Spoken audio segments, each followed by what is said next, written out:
I'm Dean Lerner. I am the director of the Department of Inspections and Appeals. And Gene, I found your comments fascinating, and I look forward to asking you a few questions about what that infrastructure might look like that doesn't really exist today.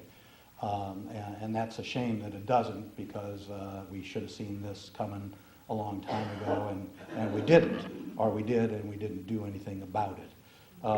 But the good news is that we have someone in the room, that thing called DI, who really has done something about it. And all of us government officials here have gotten the call or calls from DI day, night, whenever. And my first experience with DI was a very assertive one on her part, and she is not shy about making her thoughts known, and that is the reason. That is the reason that we're all here tonight. Is a champion for direct care workers.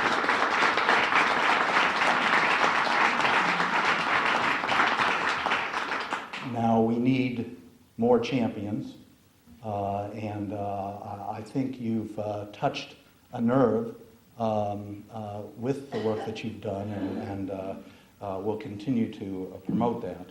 I wanted to talk a little bit about the responsibilities of the Department of Inspections and Appeals.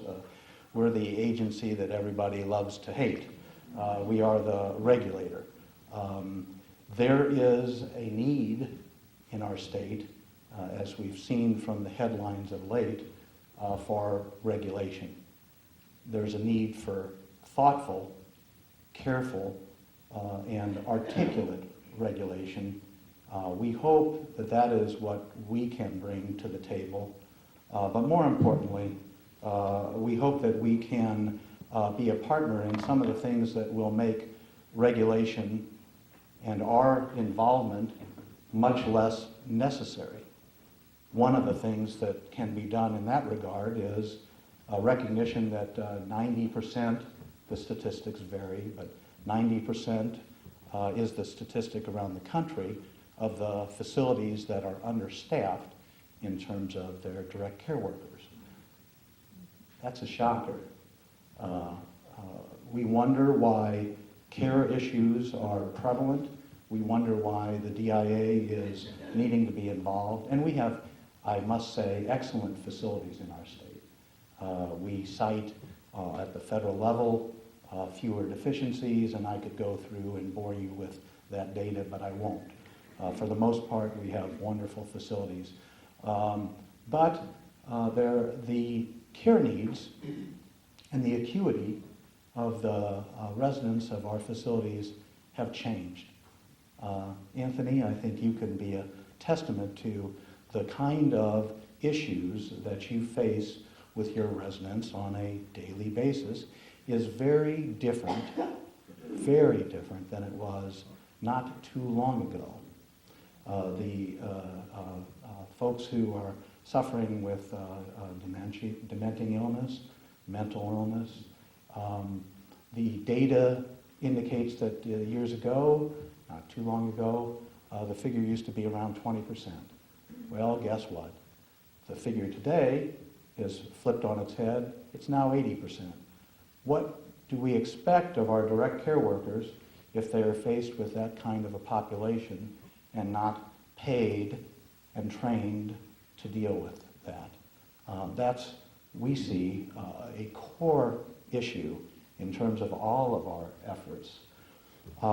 Some things that can be done and are being done, and they have Guy's and John Hale's fingerprints all over them, are things that we've been involved with, such as the Direct Care Worker Compensation Advisory Committee, which was a group of providers, government officials, direct care workers. John was on that group to kind of look at some of the data. I think that $44 million turnover figure came from the research that we did as a part of that. One of the other alarming facts that came out as a part of that is that direct care workers over the last 3 years, wages haven't even kept up with inflation. have not kept up with inflation. Now, that's a problem. There are other cost centers in the cost reports that Gene Gessow gets that we should be looking at to see whether the dollars are going where they need to go. And I don't think there's anybody in this room who would say that they wouldn't say that they need to go to direct care workers who provide the daily hands-on care of our most beloved individuals. We talk about education being a priority, and we saw what happened when that became a priority. My wife happens to be a teacher, and she's ready to retire, unfortunately, won't take advantage of that new approach, that new view to how we value our educators. And we do, in Iowa, value our educators. John Hale made a presentation not too long back that was, I think, one of the most effective I've ever seen in terms of the need to attend to direct care workers. And he did it better than I, but I've stolen it from him with his permission. But he asks everybody in the room to close their eyes and think about the most beloved individual to them, and when you're caring for them and attending to their needs, how important that is to you, and how important that is to them, and the significance of that to their life and yours. So you've got your eyes closed, and then he asked everyone to open their eyes and think about, now if you're no longer able to care for their needs and a direct care worker is, who do you want doing that? Pretty powerful message in a very short period of time, and again, John did it better than I. But we at DIA also attend to matters the Direct Care Worker Task Force, and I'd like to recognize a couple of people who I'm very fond of in the room. Bev Zalstra, our Deputy Director, who I like to say has been with the state for nearly 100 years now. It's really not that long, but I'm sure sometimes it feels like that to her, but I couldn't be more blessed than to have Bev Zalstra as the deputy for our department, and that applies too to Jay Bennett, who's the Division Administrator of the Health Facilities Division. And Jay, if you wouldn't stand up and do a Queen's wave for everybody. Jay. Jay's been with the state for 26 years, and despite popular belief, the responsibilities of our department really mirror those of direct care workers and everyone who works in this industry, which is health, safety, and welfare. We just have a little bit different approach in how we get there. Most of the work we do is federally driven, well, I could go on and on. I'll take Gene's lead and leave more time for questions.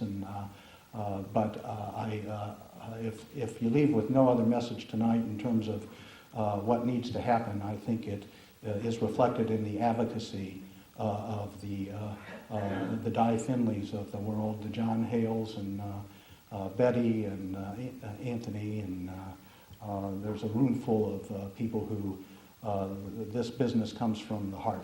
So thank you very much.